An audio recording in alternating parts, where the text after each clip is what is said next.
There's an individual called Sir Francis Drake, who is a famous pirate in the 15th century, who the Spanish called El Drago because he was very bad news. He stole all their money, and the British knighted him. Elizabeth I knighted him because she did a tremendous job.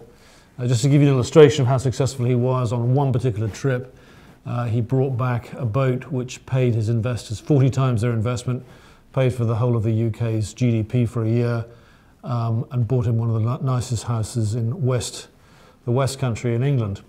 Now, Forbes magazine did an interesting analysis of the most successful pirates ever, and Sir Francis Drake came out second.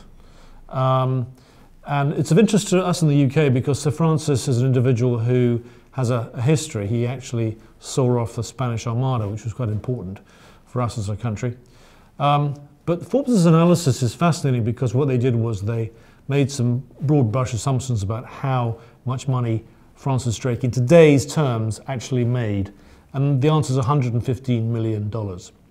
And why that's important in terms of executive compensation is because if you look at the numbers paid to the very highest paid executives, they dwarf the second most successful pirate in the world.